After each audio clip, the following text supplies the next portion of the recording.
Muy bien, buenas tardes a todos. Vamos a dar comienzo a este webinar organizado por el Instituto de Derecho Europeo e Integración Regional de la Facultad de Derecho de la Universidad Complutense y la Escuela de Práctica Jurídica también de la Facultad de Derecho de la Universidad Complutense. Es el primer webinar de estas características que se organiza conjuntamente por ambas instituciones y el objeto de este webinar, como todos ustedes saben, es comentar el alcance de esta relevante sentencia del Tribunal de Justicia de la Unión Europea relativa al modelo 720, a la obligación de declarar los bienes y derechos establecidos en el extranjero y, sobre todo, las consecuencias que se derivan de la misma, tanto desde una perspectiva inmediata para aquellos que han regularizado como consecuencia de dicha obligación, como a todos aquellos que quizá no lo hayan hecho todavía, y también hablaremos de las consecuencias que tiene esta sentencia en relación a la configuración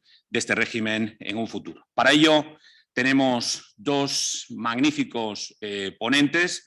Creo que buena prueba de su calidad es el número de personas que hay preinscritas en este webinar. Esta mañana había prácticamente 350 personas preinscritas, no sé cuántas acabarán conectando, pero pone de relieve que los ponentes y el tema han generado interés. Y para tratar esta cuestión, en primer lugar, hablará Joaquín Welling. Joaquín Welling, la verdad es que huelga cualquier presentación. Simplemente recordar su brillante paso por el Tribunal Supremo. Joaquín, junto a otros magistrados, han protagonizado, a mi juicio, es una valoración personal, una modificación en la jurisprudencia de nuestro Tribunal Supremo, que desde luego perdurará durante muchos años. Creo que su paso por el Supremo pues, ha dejado una huella que desde luego permanecerá en el tiempo y de la que todos hemos disfrutado durante este tiempo, porque desde luego el derecho tributario se ha beneficiado de su buen hacer. Además, Joaquín Welling es un ponente perfecto para este tema, no solo por su condición de magistrado del Tribunal Supremo, sino por su paso por el Tribunal de Luxemburgo como letrado. Por lo tanto, la materia, desde luego, le es próxima y además, en fechas recientes, pues ha intensificado su relación con esta universidad. Joaquín Welling es licenciado en Derecho por la Facultad de Derecho de la Universidad Complutense. Desde hace 4 años es codirector de nuestro máster de asesoría fiscal y muy recientemente se ha estrenado, y es una satisfacción para el Departamento de Derecho Mercantil, Financiero y Tributario, como profesor asociado de Derecho Financiero y Tributario. Con lo cual, pues como pueden ver, cumple todos los requisitos para hablar con autoridad y con suficiencia de esta cuestión. Y junto a Joaquín va a estar otro ponente estrella, otra persona de referencia para hablar del 720, como es Esaú Alarcón.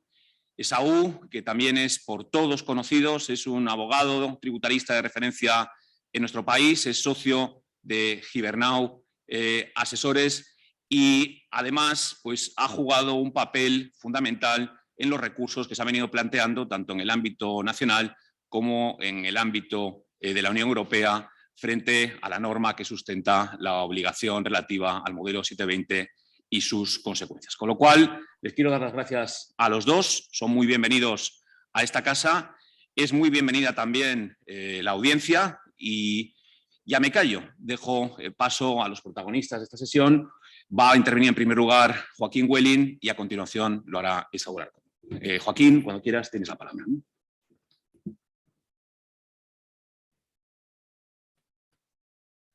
Bien, buenas tardes a todos. Gracias en primer lugar a la Escuela de Práctica Jurídica de la Facultad de Derecho de la Universidad Complutense y a su director, José Manuel Almudí, por darme la ocasión de hablar de un tema que a mí me interesa mucho y que además me es muy cercano y, bueno, y que además hasta cierto punto me apasiona. Aunque esto del derecho, que te apasiona el derecho, alguien puede decir que eres un enfermo, pero bueno, si es así, soy un poco enfermo. Además, agradezco especialmente compartir esta webinar con mi querido Esaú Alarcón, con el que llevo muchos años conociendo y colaborando, y bueno, y que tiene mucho que ver en la generación o en el origen de esta sentencia. La sentencia es dictada por el Tribunal de Justicia en un recurso por incumplimiento tengo un problema en cuanto al pasar las páginas, o las slides o las diapositivas. A ver si soy capaz de saber hacerlo. Estoy comparando, si no necesitaré que me expliquéis cómo se pasa porque me he quedado... Siguiente, ya lo tengo. Siguiente, a ver. Ahora, sí. La sentencia, espero que la próxima siguiente no necesite ayuda. La sentencia de fecha es 22 de enero, 27 de enero, es un recurso de incumplimiento de la Comisión contra el Reino de España y responde a la estructura de todas las sentencias clásicas en un recurso por incumplimiento. Tiene una primera parte de descripción del marco jurídico nacional que determina o que determinó en su momento el inicio del procedimiento por incumplimiento, describe la fase administrativa previa hasta el dictamen motivado de la Comisión y después entra ya directamente en materia a analizar si se producen los incumplimientos denunciados por la Comisión. Yo solamente subrayaría dos elementos comunes a todos los procedimientos por incumplimiento. Es carga de la Comisión Europea a acreditar el incumplimiento, tanto los hechos base que determinan el incumplimiento como el juicio en derecho que conduce a él, y además el juicio sobre el incumplimiento se hace teniendo en cuenta el marco normativo vigente en el momento del inicio del procedimiento por incumplimiento. Y en esta base, con este escenario, en este panorama, el Tribunal de Justicia entra en materia analizando qué libertad de circulación es la afectada o la que podría verse afectada en este caso por la obligación de declaración de los bienes en el extranjero, el famoso modelo 720, y las consecuencias anudadas al incumplimiento de esta obligación o al incumplimiento tardío, defectuoso o incompleto. Y llega a la conclusión que es la libertad de circulación de capitales, lo cual tiene su trascendencia, declarada o proclamada en el artículo 63 del Tratado de Funcionamiento de la Unión Europea y en el artículo 40 del Acuerdo del Espacio Económico Europeo. Lo primero que se pregunta el Tribunal de Justicia: ¿existe una restricción a la libre circulación de capitales por establecer esta obligación de declaración con las consecuencias sancionatorias y temporales en cuanto a las potestades de la Administración para comprobar si se ha cumplido debidamente esta obligación? Y la conclusión del Tribunal de Justicia es sí, sí se afecta, es una restricción a la libre circulación de capitales. Ahora bien, todos sabemos, y es un clásico de la jurisprudencia del Tribunal de Justicia, que una restricción a la libre circulación de capitales no es per se contraria a la libertad de circulación o a las libertades, cualquiera que sea esta la que pueda ser restringida, si está justificada en razones de interés general, en lo que el Tribunal de Justicia denomina, y lo hace también en esta sentencia, razones imperiosas de interés general. Pues bien, el Tribunal de Justicia llega a la conclusión de que efectivamente la restricción está justificada por razones de interés general, y es una razón de interés general clásica ya en la jurisprudencia del Tribunal de Justicia. En este caso es la lucha contra el fraude fiscal y la eficacia en los controles fiscales. Ahora bien, no toda restricción a la libertad de circulación de capitales que esté justificada en una razón imperiosa de interés general es por sí legítima, es conforme al derecho de la Unión Europea. Es necesario tener en cuenta si cumple el principio de proporcionalidad, es decir, si esas medidas son adecuadas, son las necesarias o las imprescindibles para poder hacer frente a esa lucha contra el fraude o la evasión fiscal. Y aquí es donde el Tribunal de Justicia analiza la regulación española. Y lo hace, a ver si soy capaz de acertar, bien, perfecto, desde la perspectiva precisamente del principio de proporcionalidad. Y distribuye la sentencia en tres partes. Yo diría más bien cuatro, aunque la sentencia es en tres partes. Una primera es si es proporcional establecer una presunción de fraude por el hecho de tener bienes en el extranjero no declarados. Esa sería la primera parte. La segunda parte es si en la hipótesis de que sea proporcionado esa presunción, es proporcionada las consecuencias relativas a la imprescriptibilidad de la potestad de la Administración para poder investigar y examinar estos bienes. Y la tercera y la cuarta serían las relativas a los efectos sancionadores, en relación, en primer lugar, con la sanción del 50% del valor o de la cuota tributaria derivada del valor de estos bienes, y las sanciones formales automáticas por números de datos que no hayan sido declarados o que han sido declarados defectuosamente o tardíamente. Y en cuanto al primer aspecto, el Tribunal de Justicia dedica los apartados 27 a 32 de su sentencia. Y el Tribunal de Justicia dice: el mero hecho de poseer bienes o derechos fuera del territorio del Estado no puede fundamentar per se una presunción general de fraude o evasión fiscal. Sí, me acerco. El mero hecho de tener bienes en el extranjero no puede fundamentar una presunción general de fraude o evasión, lo cual es una manifestación o una precisión para este caso concreto de un principio general del derecho de la Unión Europea decantado por el Tribunal de Justicia en su jurisprudencia, y es que los Estados miembros no pueden legislar sobre la base de presunciones generales de fraude. No cabe actuar, no puede el legislador nacional de cualquier Estado miembro pensando que los contribuyentes o un grupo de contribuyentes por su específica situación son en sí mismo potencialmente defraudadores. Y dice el tribunal en el apartado 28, una normativa que presume la existencia de un comportamiento fraudulento sin posibilidad alguna de destruir esa presunción va en principio más allá de lo necesario. Sin embargo, acogiendo una alegación del Reino de España, el Tribunal de Justicia constata en el apartado 31 que la presunción de fraude no se deriva automáticamente del mero hecho de poseer bienes o derechos en el extranjero, sino la presunción se deriva del incumplimiento, o el incumplimiento extemporáneo o defectuoso o indebido de la obligación de información. Es decir, no se trata de que el hecho de tener bienes en sí mismo sea una presunción de fraude, sino el hecho de que, estableciéndose la obligación de declarar, yo lo declare o lo haga mal. Y es aquí donde el Tribunal de Justicia dice, en el apartado 31, la presunción establecida por el legislador español no resulta en sí mismo desproporcionada.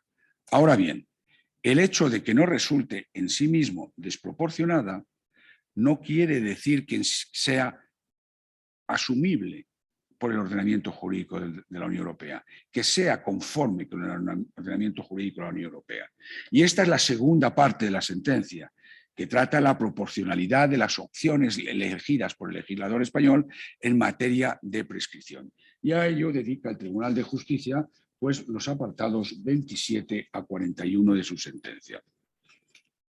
Y el Tribunal de Justicia constata que la normativa española tiene por efecto que la Administración pueda gravar durante un periodo indefinido de tiempo las rentas correspondientes al valor de los activos extranjeros. Así lo constata en el apartado 35, incluso cuando esos activos se han adquirido en ejercicios en los que ya había prescrito el derecho de la Administración. Es decir, cuando establecida la obligación de información, ya habían transcurrido más de 4 años desde que esos bienes fueron adquiridos o se incorporaron al patrimonio del sujeto pasivo, la Administración podría desconocer esa prescripción ganada. En consecuencia, concluye el Tribunal de Justicia en el apartado 37, la normativa sobre el 720 produce el efecto de la imprescriptibilidad, permitiendo además a la Administración tributaria cuestionar una prescripción ya ganada por el contribuyente. Y el Tribunal de Justicia reconoce que los Estados miembros, el legislador nacional, en este caso el español, puede establecer un plazo de prescripción ampliado. Hay Estados miembros que funcionan con plazos de prescripción de 10 y 12 años. Y permite, y siempre que esa duración de 10 años, de lo que sea, sea adecuada, cumpla el principio de proporcionalidad, es decir, sea adecuada para conseguir el objetivo de luchar con eficacia contra el fraude y la evasión fiscal. Pero no puede establecer, dice el Tribunal de Justicia, y lo subraya en el apartado 38, mecanismos que se traduzcan en la imprescriptibilidad de la acción administrativa para comprobar esos bienes o que permitan a la Administración desconocer una prescripción ya consumada. Y dice en el apartado 39, y esto es muy importante, esta afirmación es importante, que además está tomada de una sentencia de los años 70 del siglo pasado, es decir, que tiene ya su raigambre en la jurisprudencia del Tribunal de Justicia, dice, oiga, el principio de seguridad jurídica, que es central en el sistema jurídico de la Unión Europea, como lo es central también en nuestro sistema constitucional, 9.3 de la Constitución, se opone a que las autoridades puedan hacer uso indefinidamente de sus competencias para poner fin a una situación ilegal. Abro un paréntesis, pensemos en las situaciones que hay o en las previsiones en la Ley General Tributaria sobre imprescriptibilidades de determinadas potestades administrativas, como la de comprobar. Por lo tanto, la imprescriptibilidad o la pérdida de la prescripción ganada como efectos del incumplimiento de la obligación formal e informativa va más allá de lo necesario para poder luchar, para perseguir ese fin legítimo que es la lucha contra la evasión y el fraude fiscal. Y esta es la conclusión que establece el Tribunal de Justicia de manera incondicional en los apartados 40 y 41. El sistema establecido en los artículos 39 de la Ley del Impuesto sobre la Renta de las Personas Físicas, el 126 de la Ley del Impuesto sobre Sociedades y las previsiones están en las disposiciones transitorias de la Ley General Tributaria referentes al modelo 720, se opone al derecho de la Unión Europea en la medida en que consagra la imprescriptibilidad o permite que, pese a una prescripción ganada, la Administración pueda hurgar un pasado ya prescrito. Y concluye en el apartado 41 con una referencia que tiene trascendencia tratándose de la libertad de circulación de capitales, porque la libertad de circulación de capitales funciona no solo entre Estados miembros, sino también con terceros estados. Y dice el Tribunal de Justicia, y es irrelevante, no lo dice con estas palabras, pero viene a decir, más o menos, es irrelevante a estos efectos para considerarlo proporcionada o no proporcionada, que exista o no intercambio de información o de asistencia administrativa entre los Estados miembros. Y digo esto porque lo que diferencia la libertad de circulación de capitales dentro de la Unión Europea entre Estados miembros y con terceros estados y el control del test si una determinada práctica administrativa o norma nacional es conforme o no con esa libertad es precisamente la existencia o no de mecanismos de asistencia o de intercambio de información. Tiene trascendencia porque esto puede alcanzar también entonces a la obligación informativa, no solo en relación con bienes que tengan los sujetos pasivos en otros Estados miembros, sino también en terceros estados, porque también están amparados por la libertad de circulación de capitales, y el Tribunal de Justicia ha considerado que su conclusión en esta sentencia no tiene ninguna incidencia el hecho de que exista o no intercambio de información o colaboración mutua. Nos quedan la tercera y la cuarta parte de la sentencia. La tercera parte se refiere a la multa del 150% sobre la cuota tributaria. Pues bien, empieza en este apartado, que en esta parte de la sentencia, que son los apartados 48 a 54, el Tribunal de Justicia afirma: los Estados miembros, igual que los Estados miembros deben ejercer su potestad tributaria soberanos en materia de tributación directa, siempre respetando los derechos, el derecho de la Unión Europea y los principios que lo presiden. Recuerda que también cuando los Estados miembros ejercen su soberanía estableciendo sanciones contra las conductas que vulneran sus previsiones normativas en relación con la imposición directa, deben también respetar las normas del derecho de la Unión Europea y los principios que lo presiden, y entre ellos el de la proporcionalidad. Tras decir esto en el apartado 48, en el apartado 49, el apartado 49 dice o constata que la multa no, pese a lo que decía el representante del Reino de España, el abogado del Estado, la multa no se impone por infringir una obligación material de ingreso de una cuota tributaria en las arcas públicas, sino por infringir la obligación formal de declarar en plazo. Y además se acumulan a las multas fijas a las que después analizaremos. Este tipo muy elevado del 150%, unido a las circunstancias de que se impone por el incumplimiento de una obligación formal y no material, y que además puede llegar a incluso a absorber totalmente el valor de patrimonio situado en el extranjero, lleva al Tribunal de Justicia a concluir que estamos ante una sanción extremadamente represiva. Y este carácter extremadamente represivo es lo que le hace llegar al Tribunal de Justicia a la conclusión de que nos encontramos ante una sanción que es desproporcionada en relación con la libertad de circulación de capitales. Esta sanción hace que ese motivo o esa razón de interés general para luchar contra la fraude y la evasión fiscal convierta en ilegítimo desde la perspectiva del derecho de la Unión Europea el establecimiento de una sanción de este importe por esas consecuencias por el incumplimiento de una obligación meramente formal. Y termino con la cuarta parte, que se refiere a las multas proporcionales en cuantía fija de 5.000 por cada dato conjunto de datos con un mínimo de 10.000 o de 100 euros por cada dato conjunto cuando se hace un incumplimiento de la obligación o la información facilitada es inexacta, incompleta o falsa, o bien de 100 con un mínimo de 1.500 euros, 100 por cada dato conjunto de datos, cuando se declara extemporáneamente o por métodos no telemáticamente como exige la norma, el Tribunal de Justicia vuelve a constatar que aquí se trata de sanciones por el incumplimiento de obligaciones meramente formales. Y además, aquí la desproporción del Tribunal de Justicia no la obtiene como con la multa del 150% en que sea desproporcionada en sí misma la multa del 150%, sino la desproporción viene, y esto es también un clásico en la jurisprudencia del Tribunal de Justicia, por su comparación con la reacción que el ordenamiento jurídico nacional tiene para situaciones iguales, pero con trascendencia meramente interna. Compara el Tribunal de Justicia cuáles son las sanciones impuestas en los artículos 198 y 199 de la Ley General Tributaria para incumplimientos iguales a estos y concluye el Tribunal de Justicia que esta comparación hace que las multas en esas cuantías previstas para el incumplimiento por datos o conjunto de datos de la obligación informativa sea también desproporcionada e ilegítima desde la libertad de circulación de capitales.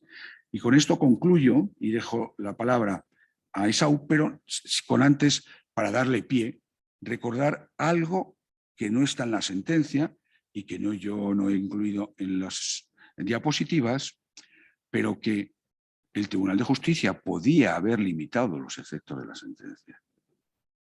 Y no lo ha limitado, no ha acotado estos efectos, lo cual tiene para mí una importancia y trascendencia decisiva a la hora de examinar lo que va a examinar ahora Esaú Alarcón, cuáles son los remedios o los medios que tienen los contribuyentes que se han visto sometidos a la aplicación de esta normativa sobre el modelo 720 que el Tribunal de Justicia de la Unión Europea ha considerado contrario a la libertad de circulación de capitales. Lo que quiere decir además, y concluyo, que es ilegítimo no a partir de la sentencia, que es ilegítima con efectos stun desde su entrada en vigor. Y con esto concluyo y muchas gracias. Muchas gracias, Joaquín. Por favor, deja de compartir la pantalla. Dale al botón rojo. Tienes que usar el ratón. Sí. Ya está ahí. Pues Esaú, tienes vía libre para compartir pantalla, si eres tan amable, y para comenzar tu intervención. Muchas gracias.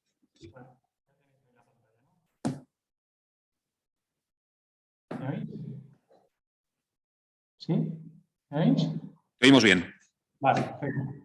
Bueno, antes de nada, agradecer a José la invitación, además con una celeridad. Yo creo que fue el mismo día de dictarse la sentencia que ya estaba pergeñando el acto, con lo cual le doy la enhorabuena porque la asistencia al público viene derivada seguro de las ganas y de la brevedad en la reacción.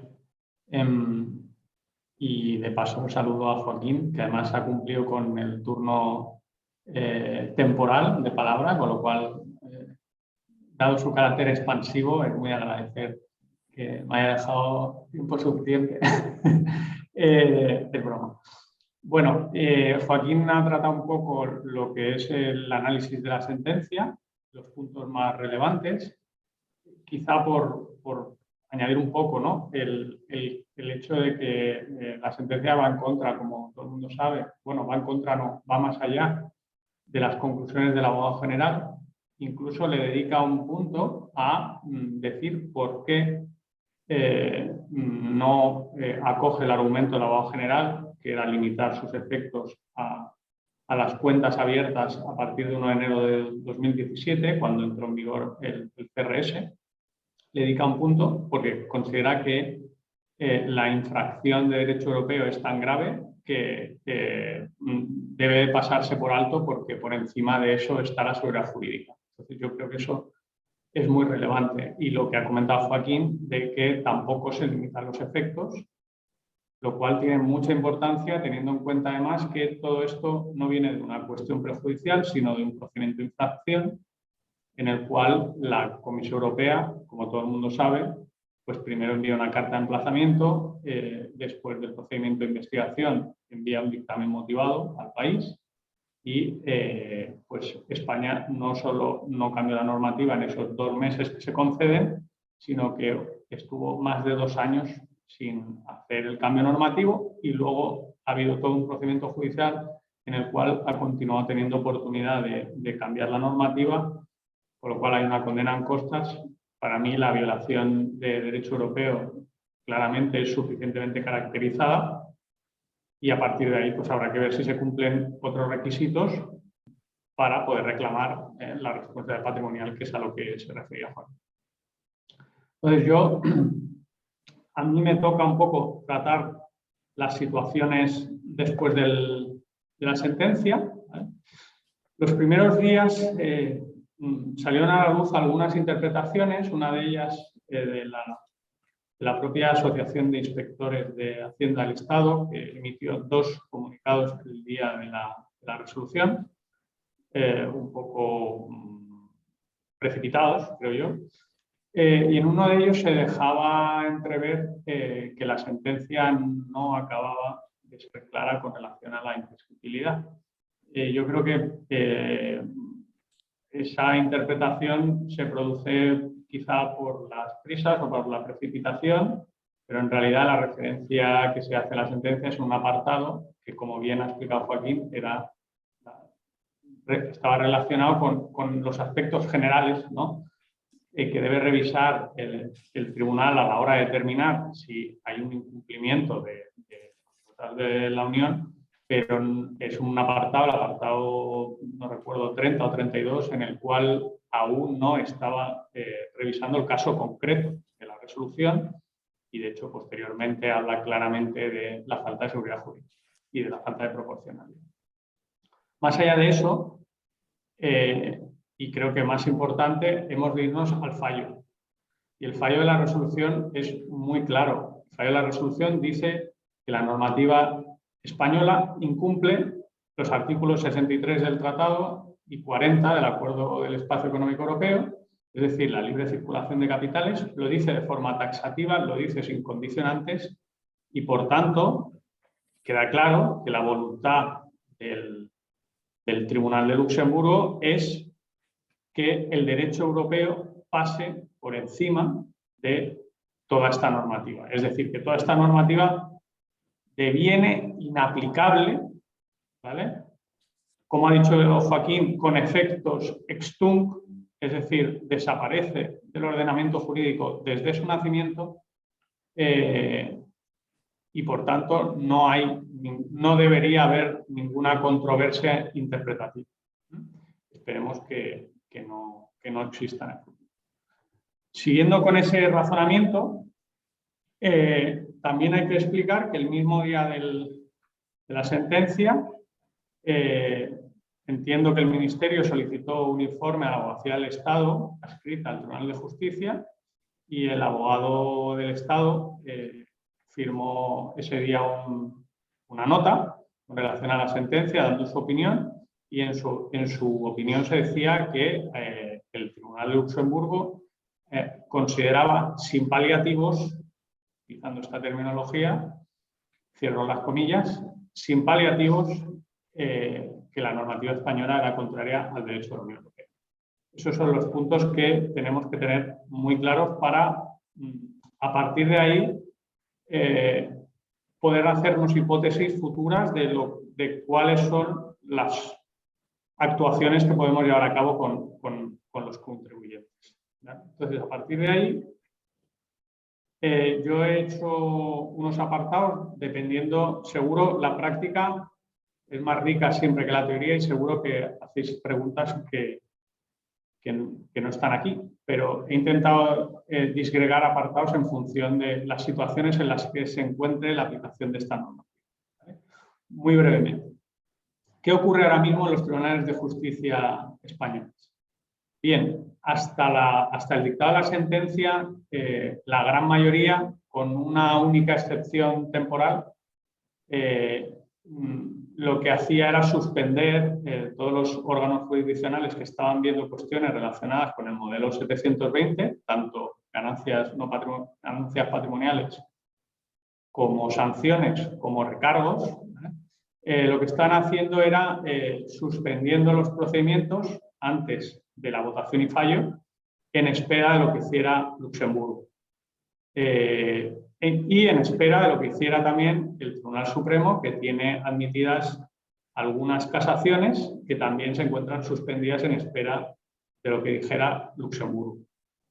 Hay que recordar también que en Cataluña hay una situación peculiar, y es que el TSJ de Cataluña planteó a su vez dos cuestiones prejudiciales de matrimonio relacionadas con esta cuestión, con lo cual que se resolverán en breve, entendemos.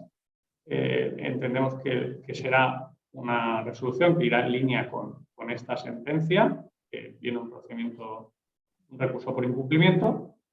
Entonces, en Cataluña, probablemente, hasta que se resuelva su cuestión prejudicial, lo razonable sería que no hubiera ningún movimiento por parte del tribunal. En el resto de casos, tanto TSJ, Audiencia Nacional, como Supremo, lo razonable y lo que ya ha empezado a pasar es que los tribunales están enviando providencias para mejor proveer, para que las partes, a la luz de esta resolución, dieran su opinión sobre la trascendencia que tienen en la litis. ¿Vale? Si algún tribunal no lo hiciera y algún letrado quisiera poner de manifiesto esta sentencia al tribunal, pues también existen mecanismos procesales para hacerlo. Yo entiendo que no es necesario, pero existiría la posibilidad. Lo que apunto aquí es que yo recomiendo aportar a autos en los procedimientos de los cuales se nos dicta una providencia, pues esta nota del abogado del Estado que tiene una opinión bastante clara con relación a la derogación ex tunc de la normativa y, por tanto, de que se tienen que estimar las alegaciones de los contribuyentes. Lo ideal sería que el Tribunal Supremo fuera el primero en dictar sentencia con relación a esto, y así tendría un efecto en cascada, pero bueno, ya sabemos que los órganos jurisdiccionales son libres de tomar la decisión oportuna y habrá que atenernos a las resoluciones que se vayan dictando con relación a esta cuestión. Todo lo que he comentado, como he dicho, todos los procedimientos que hay abiertos, tanto devoluciones de ingresos indebidos, de IRPF, recargos, liquidaciones de inspección de IRPF, de sanciones, el 150, sanciones formales, etc. Todo es lo que he comentado. Vale, situaciones en revisión en vía administrativa, es decir, litigación que aún no ha llegado a tribunales, también derivado de liquidaciones, de sanciones, de autoliquidaciones complementarias respecto a las que se ha solicitado la devolución de ingresos indebidos. Bien, en este caso nos encontramos con que los tribunales económico-administrativos vamos a tener que esperar a ver qué criterio adoptan. Esperemos que el primero que adopte un criterio sea el Tribunal Económico Administrativo Central, haciendo valer los argumentos de la sentencia. Debe recordarse que ya desde sentencias muy muy multiseculares del Tribunal de Luxemburgo, se ha dicho que la administración pública, incluidas las autoridades fiscales, deben inaplicar las normas nacionales contrarias al derecho de la Unión Europea. La última de las sentencias que lo dijo es una sentencia de 4 de diciembre del 2018, pero hay muchas anteriores. Eso significa que la administración, de una lectura racional de la sentencia, debería determinar la estimación de los recursos y las devoluciones de las cantidades objeto de litigación.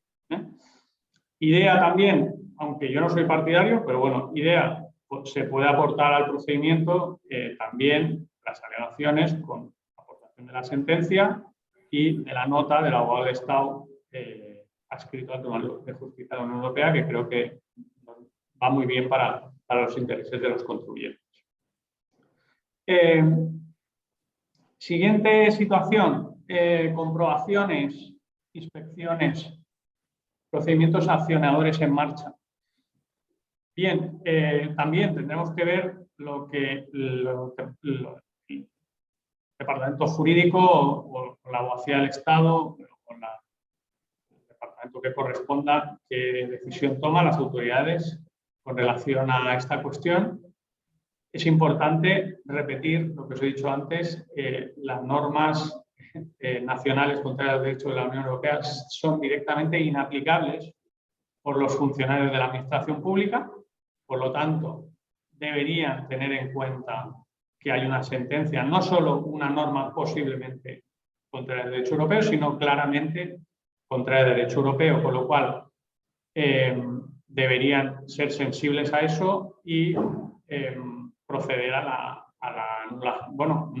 no emitir liquidaciones, no anular las propuestas de sanción que hubiera, las propuestas de liquidación, y dar por finalizado el expediente sin regularización, ¿vale? Sería patológico, yo me lo iba a encontrar hoy precisamente, pero gracias a Dios el funcionario se lo ha pensado y ha aplazado la comparecencia, pero hoy iba a ir a un inicio de un sancionador del modelo 720. Entonces,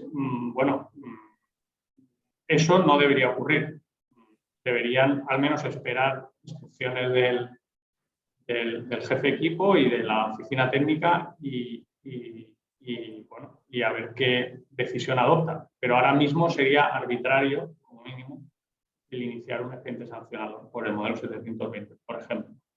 Ideas que se me han ocurrido aquí, pues, por ejemplo, pedir la suspensión del plazo para resolver del artículo 22.1c de la Ley de Procedimiento, como mecanismo para dejar el procedimiento en stand-by hasta que los tribunales, que son los que nos interesan, den su opinión, sobre todo el Tribunal Supremo, sobre la sentencia. Eso respecto a procedimientos que hubiera en marcha. ¿Qué ocurre si otro caso que nos podemos encontrar en la práctica? Autoliquidaciones que ha realizado el contribuyente, complementarias, ingresando la ganancia patrimonial no justificada del 39.2. Y casos en los cuales se haya iniciado el procedimiento de solicitud de devolución de ingresos indebidos o bien esté pendiente de iniciarse. Pues bien, esos procedimientos de rectificación de autoliquidación y solicitud de devolución deberían ser totalmente exitosos. Es decir, la Administración debería proceder a devolvernos el capital ingresado, más los recargos, más los intereses, en un plazo razonable. Pero dependemos de la buena voluntad de la Administración y de cómo interpreten la sentencia. No lo he dicho antes, pero tenéis que tener en cuenta que si obtenemos una resolución judicial relacionada con una liquidación de IRPF estimatoria, aunque no hayamos impugnado los recargos del artículo 27, podemos ahora recuperarlos porque es una obligación accesoria y si nos estiman la obligación principal, el recargo debería también desaparecer del mundo del derecho y deberíamos poder solicitar su devolución a través de un mecanismo de revisión extraordinaria. Eso no debería haber ningún problema. De hecho, la estrategia procesal que se ha adoptado en algunos casos de recurrir los recargos junto a la autoliquidación. Es una estrategia que puede resultar perniciosa, porque lo primero que llega a tribunales son los recargos y los tribunales tienen pocas armas para suspender los recargos por la obligación de la que derivan y no por el propio recargo. Pero bueno, dejarlo ahí. ¿Qué ocurre cuando esa complementaria, aplicando la normativa que ahora se ha desaparecido con efectos STUM, se hizo hace más de 4 años, ¿no? Que lo han preguntado en el foro? Pues tenemos un problema, porque es una autoliquidación, ha transcurrido el plazo de prescripción para solicitar la rectificación de autoliquidación. Entonces, no cabe acudir al procedimiento, entiendo yo, de responsabilidad patrimonial del Estado legislador, porque no tenemos una discusión hasta la última instancia judicial. Ir por el artículo, por alguno de los procedimientos especiales de revisión, también se torna complicado, porque es una actuación del propio contribuyente. Se podría hacer un segundo intento de solicitud o un intento extemporáneo de solicitud de devolución de ingresos indebidos, para a partir de ahí acudir a la vía de responsabilidad patrimonial, pero probablemente transcurriría el plazo del año y lo tendríamos difícil. Solo me cabe que los tribunales de justicia, ya sabemos que la nueva casación, de la que tiene mucho que ver Joaquín, pues es muy reciente, y solo cabe que los tribunales de justicia interpreten de forma extensiva el artículo 217 y se admitan estos casos para solicitar la rectificación de autoliquidación. Son casos complejos.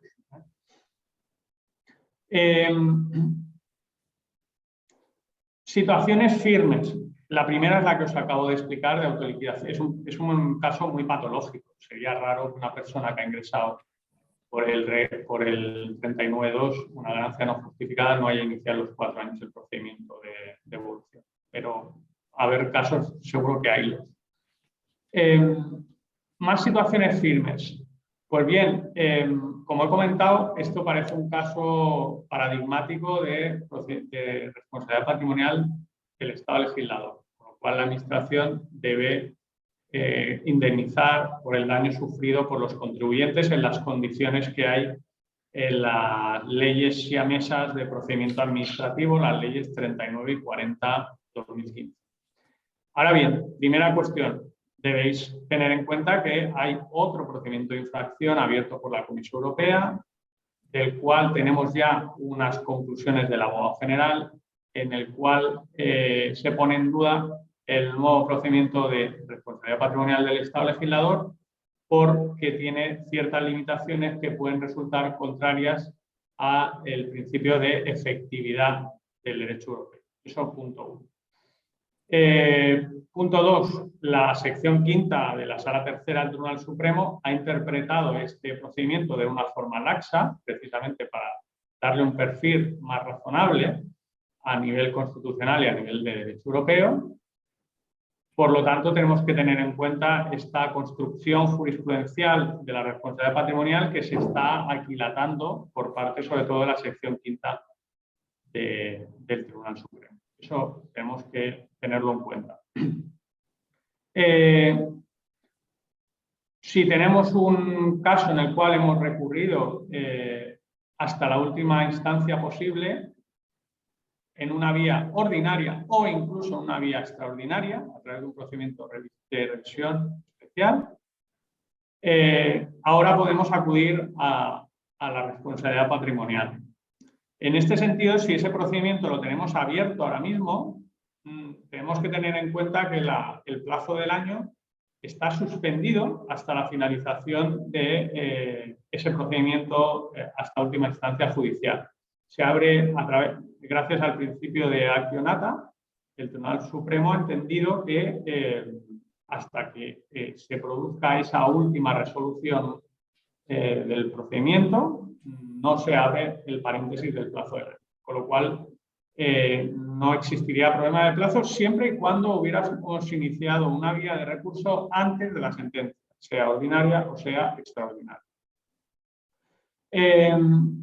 ¿Qué ocurre con los casos en los cuales no haya situaciones firmes, tanto sanciones como recargos, como liquidaciones, que se hubieran aceptado, que nos hubiéramos aquietado, las hubiéramos pagado y no hubiéramos recurrido en plazo y tampoco hubiéramos iniciado un procedimiento especial de revisión antes de la sentencia? Pues en esos casos se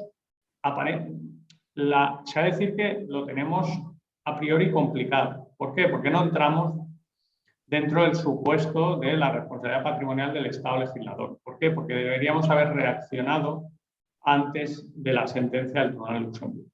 Ahora bien, hay una vía jurisprudencial reciente, amparada en el principio de buena administración, amparada en el principio de efectividad del derecho europeo, que permite que podamos soñar con un procedimiento, con el éxito en alguno de los procedimientos especiales de revisión. Es una posibilidad que queda abierta y habrá que ver cada caso para ver si se puede cumplir o no. Última cuestión. Hemos tratado todos los casos que están abiertos, ¿no? Que ha habido alguna contingencia, la hayamos recurrido o no. Ahora nos quedan aquellos casos en los cuales las personas tenían bienes en el extranjero y no han hecho la declaración y no han recibido ninguna llamada a Hacienda. ¿Es momento o no de declarar? Bien, lo primero que hay que decir es que el modelo 720 continúa existiendo la obligación informativa. Lo que no existe a día de hoy y desde el nacimiento de la ley son sus consecuencias. Eso tiene una importancia basilar en materia sancionadora, porque esas sanciones que nos impusieron deberían desaparecer. Tiene importancia también porque a día de hoy no nos pueden sancionar con esas sanciones formales ni con la sanción del 150%. Como máximo nos podrían sancionar con las sanciones previstas en la Ley General Tributaria en materia formal, que son sanciones mucho más laxas ante obligaciones informativas. Y tampoco a día de hoy nos pueden imputar una ganancia patrimonial no justificada si somos capaces de probar que la renta que dio lugar a tener esos bienes en el extranjero está prescrita, ¿vale? O cualquiera de las circunstancias que determine pues la no existencia de esa renta, que no sea residente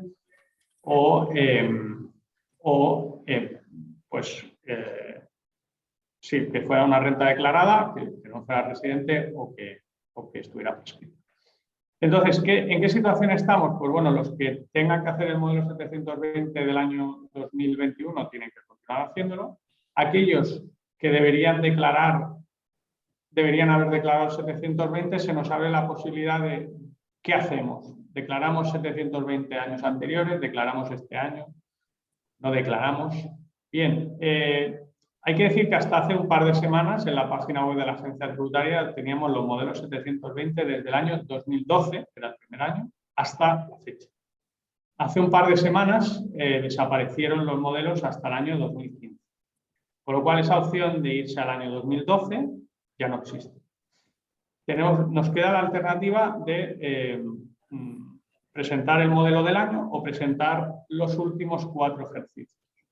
Para mí, la forma racional de hacerlo sería hacer una regularización desde el primer ejercicio no prescrito y regularizar los bienes en el extranjero desde entonces.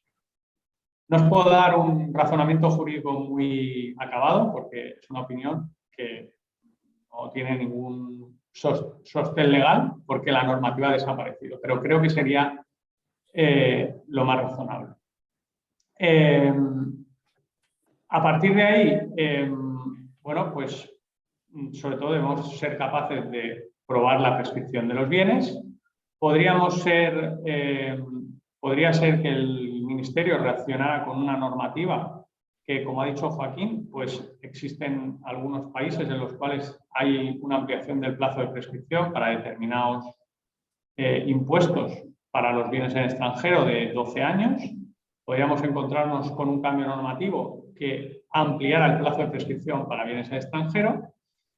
Si se hiciera una ampliación, en teoría esa ampliación no debería tener efectos retroactivos, porque afectando a situaciones consolidadas, pero ya nos hemos encontrado con algún caso que dio lugar a una sentencia del Tribunal Constitucional muy conocida sobre las stock options, en el cual el legislador, en aquella época Zapatero, hizo un cambio retroactivo con efectos 8 años para atrás.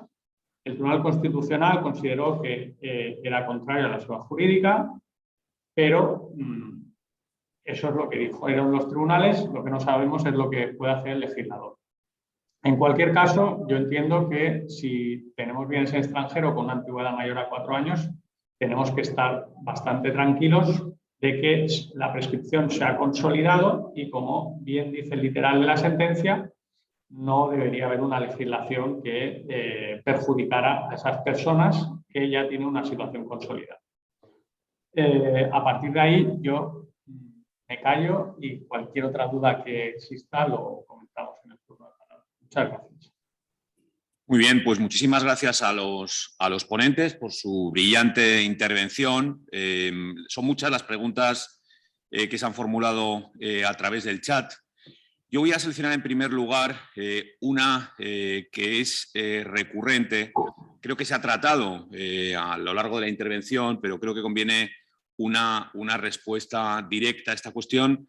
Es ¿cuál es la situación de alguien que se ve obligado a presentar ahora el modelo 720? ¿Cuáles van a ser los efectos si no lo hizo con carácter previo? Y ¿cuál sería el régimen de sanciones aplicables en este caso? Es decir, aquí caben dos opciones, entiendo. Una, entender que no es aplicable ningún tipo de sanción, entender que son aplicables supletoriamente o las sanciones que están previstas para el reglamento. La cuestión es si las sanciones que ahora mismo contempla la Ley General Tributaria pues tienen virtualidad aplicativa en la situación en la que nos encontramos mientras nos aprueben unas nuevas. Esto, si os parece, esta es la primera cuestión que pongo encima de la mesa. Y otra cuestión que se ha planteado de forma recurrente es si, a la luz de la sentencia, los efectos de la misma se extienden también a situaciones relacionadas con terceros estados. Ha entrado en juego aquí para tumbar la norma la libre circulación de capitales, pero hay unas conclusiones del abogado general vinculadas con el alcance de los mecanismos de intercambio de información, y una pregunta que se nos hace también de forma recurrente es ¿cuál es el alcance de esta anulación en relaciones vinculadas con terceros estados? Lo dejo a vuestro libre albedrío. No sé si alguno de vosotros tiene alguna preferencia por alguna de las preguntas. Y quizás Autu la primera, yo creo que encaja con lo que has planteado. La situación, me preguntabas por la situación de aquellos que tienen que presentar el modelo. Entiendo que es con referencia a gente que debería haberlo presentado en años anteriores, ¿no? Eso es. Pues ahí, claro, no existe normativa. Ahora mismo ha desaparecido todo el engranaje de consecuencias, pero el modelo sigue en vigor. Si la obligación sigue en vigor, yo creo que sí, sigue en vigor desde el último ejercicio no prescrito. Es decir, la obligación de presentar el modelo está vigente con efectos retroactivos como máximo 4 años. Entonces, yo entiendo que el que quiera ahora regularizar su situación no debe únicamente presentar el modelo del 2021 dentro de plazo, porque esa no es la realidad. Debería presentar el modelo desde el año 17, como mínimo, que es el último ejercicio no prescrito. Y a partir de ahí, pues 17, 18, 19, 20 y el 21, pues ya lo presentaría dentro del plazo. Si no lo hacemos así, ¿qué consecuencias podemos tener? Pues yo entiendo que sí que caben las sanciones formales que están previstas en la Ley General Tributaria, que son esos 100 euros por dato o lo que sea, por esos modelos que no hemos presentado. Es verdad que las consecuencias punitivas de no hacerlo bien se reducen mucho, pero yo soy partidario de hacer bien las cosas y empezar el primer ejercicio haciéndolo bien. A partir de ahí, si Joaquín quiere comentar. Sí, gracias, Esaú.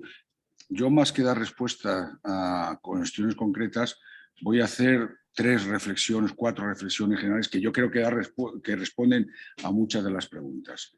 Primero, idea que tenemos que tener. La sentencia no ha declarado el modelo contrario, la obligación de información contraria al derecho de la Unión Europea.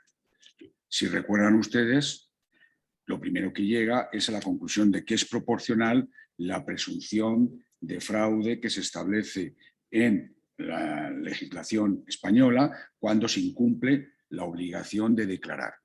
Lo que declara contrario al derecho de la Unión Europea son las consecuencias de ese incumplimiento, y tanto en cuanto a la prescripción o la imprescriptibilidad de la acción, o el nacimiento o el renacimiento de la prescripción ya ganada, por un lado, como los efectos sancionadores.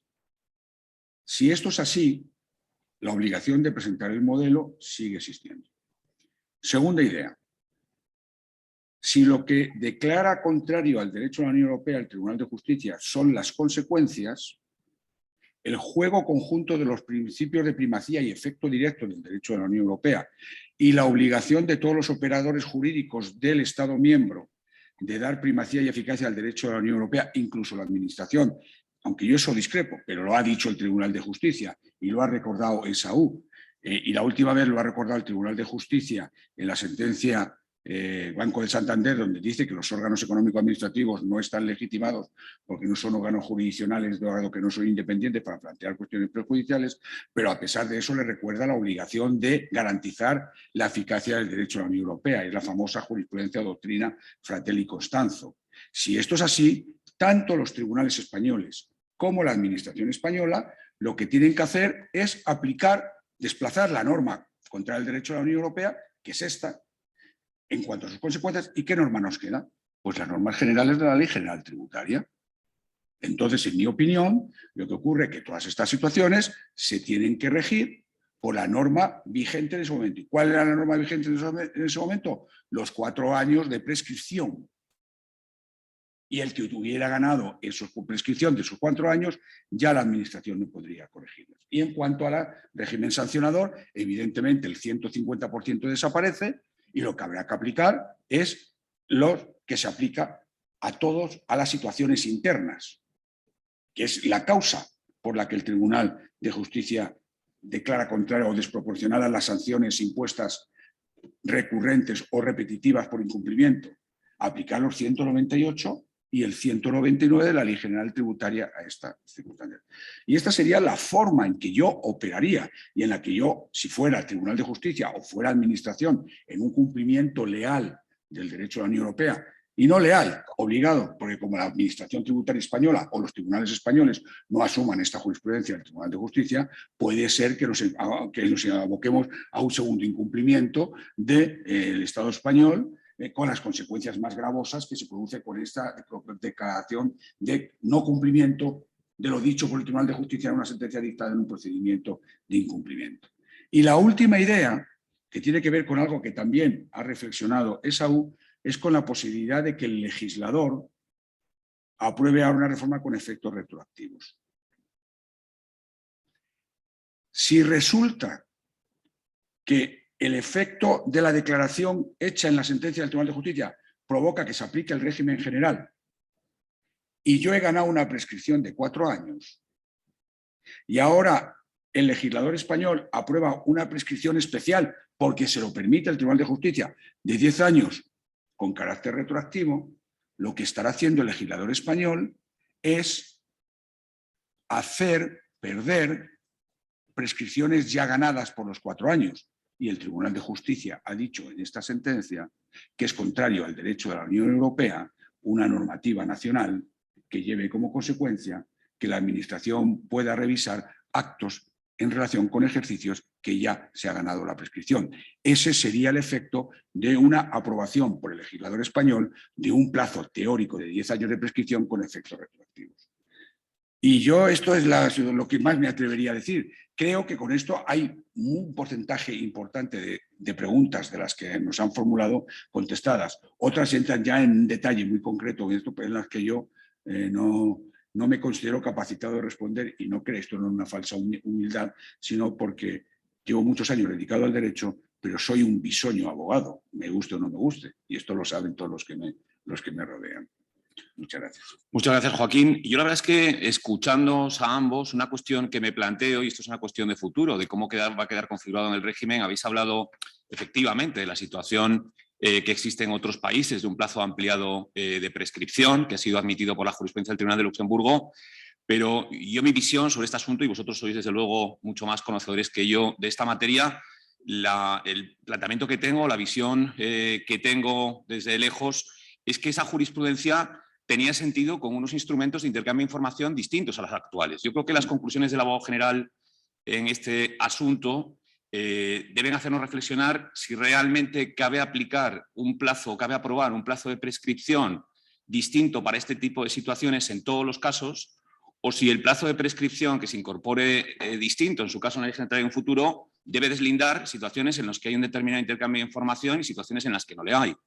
Y otra cuestión que creo que está abierta también es hasta qué punto realmente se puede hacer la segmentación que planteaba el abogado general, que distinguía entre cuentas abiertas antes del 2016 y cuentas después del 2016 y otro tipo de bienes, porque en realidad hay jurisprudencia del Tribunal de Luxemburgo en el que se admite cualquier instrumento de intercambio de información para amparar la posición del contribuyente a la hora de garantizar la libre circulación de capitales. Entonces, yo este tema, lo de que se amplíe el plazo de prescripción, si esa es la idea que finalmente se impone, yo creo que seguirá planteando problemas en un futuro. Es una cuestión que pongo encima de la mesa y ya os digo como alguien que no conoce este terreno también como vosotros, pero que sí ha estudiado la jurisprudencia comunitaria. No sé cómo lo veis.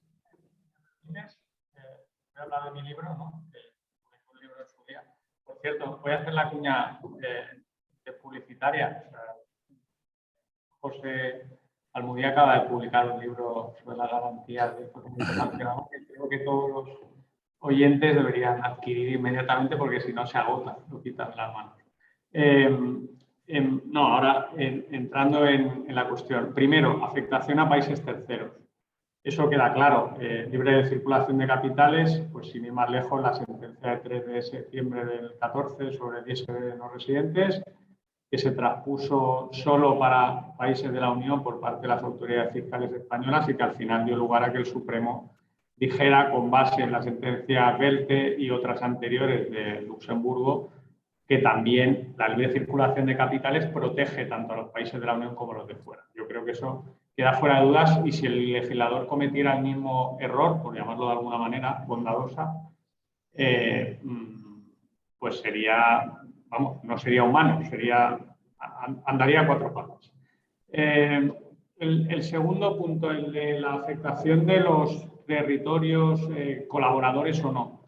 Efectivamente, gracias a FATCA y CRS esto se ha modificado mucho, pero ya existía jurisprudencia del Tribunal de Luxemburgo que venía a decir que si existían intercambios de información, pero esos intercambios de información eran ineficaces por culpa de la Administración, no se podría hacer pechar al contribuyente con esa falta de cumplimiento de los países del intercambio y que, por tanto, pues eso podría afectar al derecho de la Unión Europea.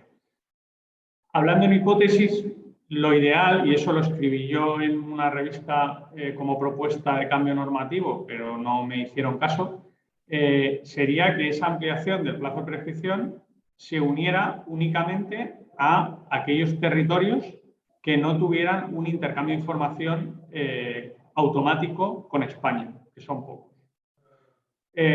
Yo creo que el legislador va a hacer caso omiso a esa puntualidad y que, como apunta José, puede ser que esa ampliación sea indiscriminada y que el día de mañana pues también podamos estar discutiendo sobre si una ampliación a un territorio que da puntualmente la información pues es o no adecuada, proporcional al derecho de la Unión Europea. Pero a día de hoy pues no lo sabemos. Ojalá se haga de esa manera porque sería la manera perfecta de acabar con esto, pero no lo sabemos.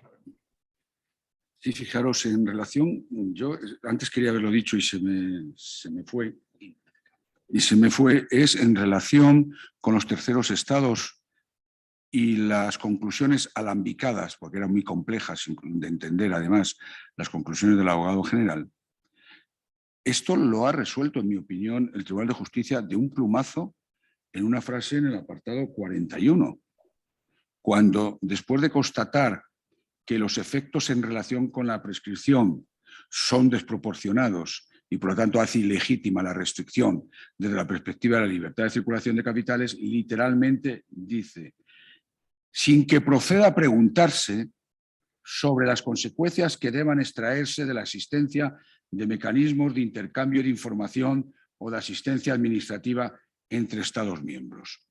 Me he entretenido en mirar las versiones lingüísticas francesas, inglesas e italianas y dicen lo mismo, sin ningún matiz. No es una traducción, digamos, libre.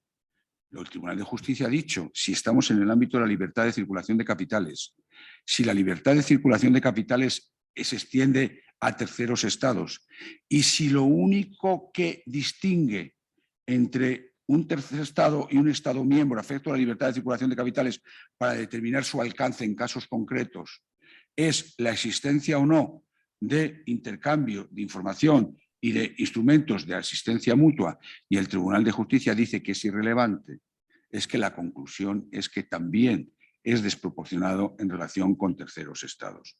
Y finalmente, y en relación con el tema del carácter retroactivo, pues lo acabo de leer, y sobre la reforma, pues José Manuel Ortiz, que es compañero consejero de Cuatro Casas y miembro de nuestro digamos, unidad de gestión de conocimiento, que es admirable y envidiable, esta unidad del despacho, nos acaba de facilitar algo que ya me había facilitado a mí y que también se me ha pasado por alto, y son las enmiendas que están presentadas en el trámite parlamentario para modificar.